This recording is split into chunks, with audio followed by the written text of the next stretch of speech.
For fear, there was a lot of fear on the part of the White House that what we had done in Vietnam and Cambodia, the attack on the Phnom Penh airport, the Cambodians were our allies. The U.S. attacking that could not be accepted in the international community by other governments. So there was a lot of fear in the Nixon White House that this would get out. Out of the 13 men that were on Operation Red Rock, only 2 of us survived. Well, what you're saying is, of course, and based on everything I've been able to research and learn, we've been killing our allies for years, haven't we? Oh, that's true. Absolutely. They align or they die. Those are the only 2 choices that they have. And sometimes when they align, they still die. That's correct. Yes. Well, you know, are you familiar with the order that was given back in the early 80s where they unilaterally transferred some of these CIA agents over into various agencies, other intelligence agencies, in order to control them and so forth? Okay, and that's where I went. Pegasus is a name that I use because I had to wait 5 years after my debriefing to talk about anything, and 5 years was February of this year. That article in Nexus, they've been working on for over a year trying to put together and investigate so that there wasn't any liability on their part. So I used the name Pegasus, but I was actually a member of an operational subgroup.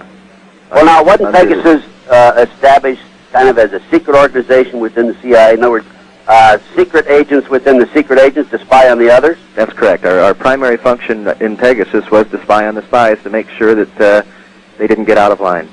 And how would you do this, and who would you report to? We would report directly to the director of CIA, and that my involvement with that was directly to the director Colby, and following that, Director Bush. And do you know, by the way, John DeCamp? Know the name? Well, yes. Uh-huh. And were you involved with him at all? No, I wasn't. No, John was a good friend of Bill Colby's. John wrote the book, The Franklin Cover-Up, which is available through this program for $15. Anybody that wants it can write to Ted Gunderson, Post Office Box 18,000-259, Las Vegas, Nevada, 89109. Exposes, organized child kidnapping ring, which I feel ties back into the Finders Group back in Washington, D.C. Are you familiar with the Finders Group? No, I'm not. We were very compartmentalized in our positions in Pegasus. Okay, so that's kind of like the way I was in the FBI then. Right. And okay, well, what would you do as a spy on a spy? As a spy was given a mission. Okay, well, hold your thoughts there, Gene. We'll be right back, folks. Ted Gunderson Intelligence Report. Time for a quick break.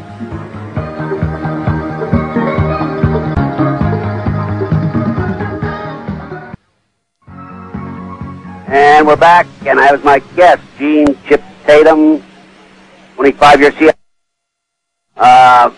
I want to ask you how do spies spy on spy, but before I do that, going back to these unilateral transfers out of the CIA into various intelligence agencies, how many transfers were there? Do you have any idea? I don't know. I worked in a particular group I was with. I worked with several FBI intelligence officers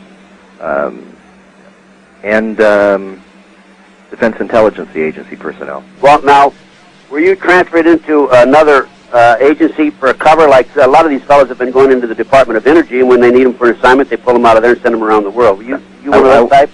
I worked for the National Institutes of Health for a while, and actually I fell under the National Security Council, NSA. Well, now, when you're over there at the National Institute of Health, what are you doing? Looking through the magnifying glasses, or what? I mean, no. What do they do? They just they send you your research over there? Or? That's right. They just send the data to us, and in answering partially what you're saying now is part of what I did in spying on the spies was I was basically the alignment. Our group was alignment to align those spies to ensure that they followed the dictates of what we needed to do. Others had the job of actually spying on them and collecting data, finding skeletons in the closet. And if they couldn't find that, then we would put them in a position of compromise and record that position so that we were able to effectively neutralize them. And that's what we did out of the NIH basement. Well, you're talking about blackmail. That's what I'm talking about. Yeah. And how many were in your group? You said your group. You don't know about the other group. Our group had about 80 officers in it. And were they all CIAs? Oh, no. As a matter of fact, we had Danish intelligence, Israeli intelligence, and British intelligence with us. And FBI? And FBI. Uh-huh. How many U.S. government agencies? FBI, CIA? Primarily U.S. government, probably about 50 or 60. What agencies besides FBI and CIA? FBI, CIA, Department of Defense, Defense Intelligence Agency, NSA, the whole gamut. And would all of this group report back to the head of the CIA like Colby or George Bush? All of us reported back to three different leaders, yes. Mm-hmm. Whoever the commander of the unit was. Okay, and he was back over at CIA headquarters, I guess. There or in the field. Yes. Or in the executive office building. Okay.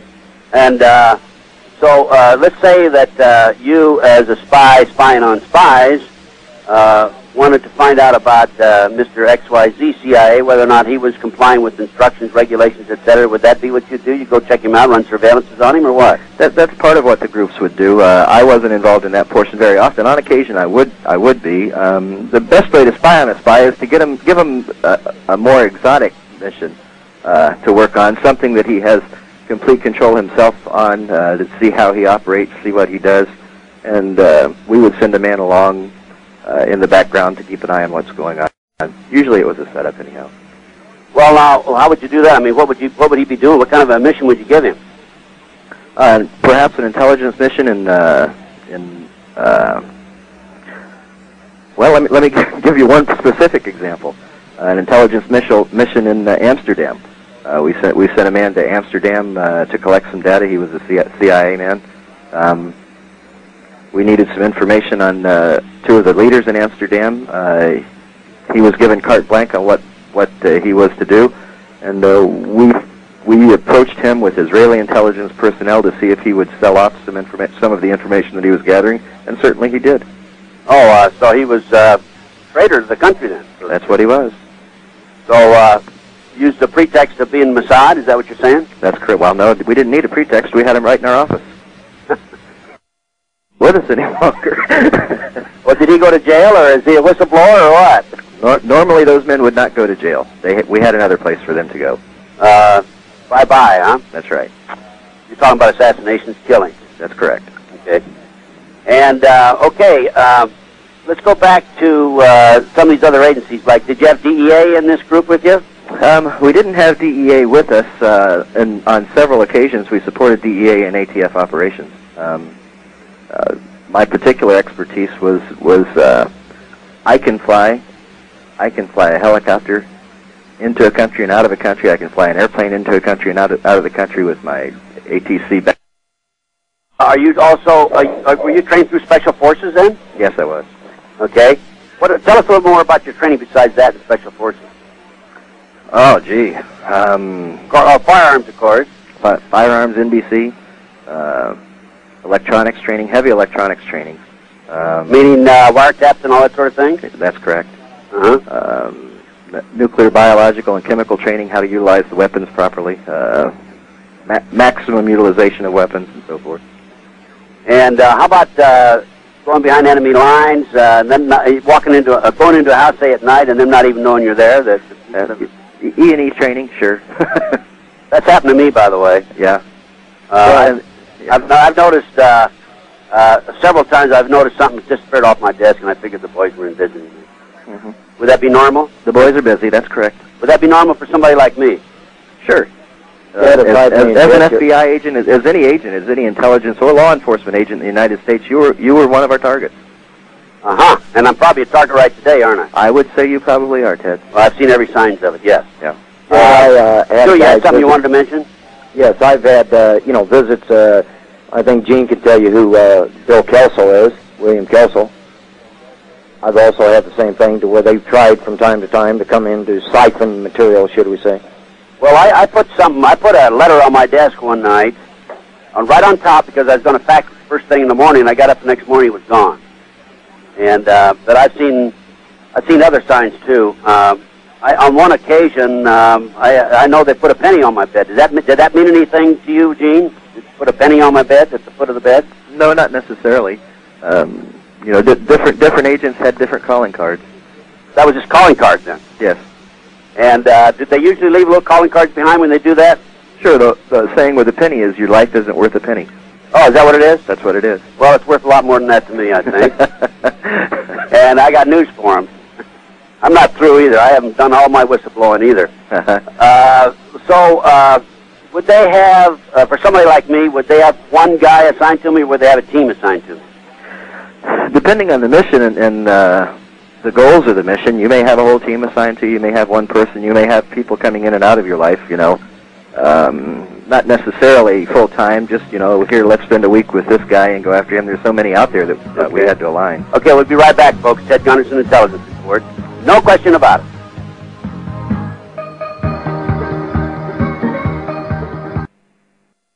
And we're back. My guest today, Gene Tatum, 25-year CIA deep cover agent, and Stu Webb, whistleblower.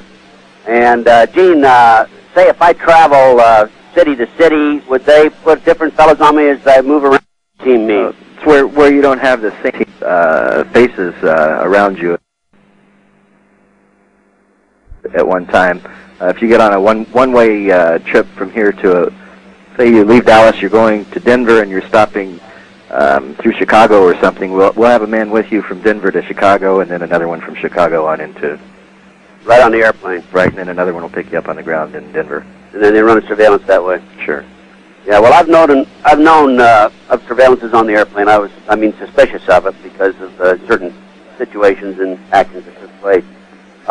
Gene, what about your one of your first assignments? Let's say right after you just went through Special Forces. Did the CIA recruit you right out of Special Forces?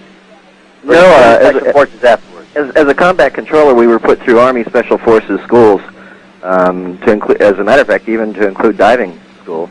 But I wasn't recruited until after our captivity, until after Operation Red Rock. And my part in Operation Red Rock was quite by being in the wrong place at the right time. Now that was Operation Red Mark, you say? Red Rock. Red Rock. Operation Red Rock. Was that on the raid on the Cambodian airport? That on the main airport in Phnom Penh. That's correct. And I replaced the Camo, U.S. Army Special Forces Green Beret Camo person who had broken his leg on a jump about a week before the mission was to kick off. And you did so well that they brought you in then after that? No, it's not that I did so well. I knew too much. Ah. And so you either come aboard or you're exterminated. That was and I, you know, were they that clear with you? A 19-year-old kid. I had no doubt, you know, that I could work well with them. Mm-hmm. Yeah. I've been told that there's two factions in the intelligence community now. There's the old-timers that realize, in fact, I sat down with a CIA agent here a year or so ago, and he told me, he says, you know, he said, for years I felt I was helping my country and working with my country, solving the problem, then all of a sudden I woke up and I realized I was part of the problem because of all the activity he was involved in and the horrible things he was forced to do and forced to carry out some of his assignments. I've been told that there's two factions. There's the old-timers and the young gung-ho type. Is that true? I think that's true, and even in business. It's the people who are on the inner circle and people who are outside of the inner circle. As a young intelligence officer, you're just out there and you're gung-ho, charging forward, protecting the American people and the American dream. But after you move up through the ranks and you become part of the administration of whatever, you start to see what's really going on, and you get a more full picture rather than a compartmentalized picture. And then as you move up into the ranks, you realize that some of the things you're doing are not in the best interest of our country. Absolutely. Stu, have you got anything you'd like to comment on about right at this time? Well, I think you're doing a good job there, Ted, as far as moving that direction. I think that a few of the other things that I would like to have Gene address in particular is some of the money laundering side, some of the theft of America, should we say, that the boys continually do.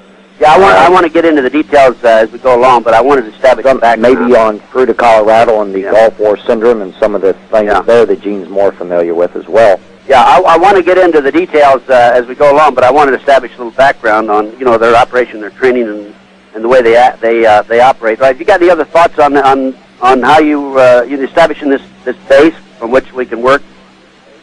Gene? Well, during Vietnam, many of the people who ended up as prisoners in Vietnam, I think, were approached simply through debriefings, and the decision was made then whether the agency wanted to recruit them in or how they wanted to go about doing things. I think. Well, wait a minute. Which prisoner? Prisoner of war is from Vietnam.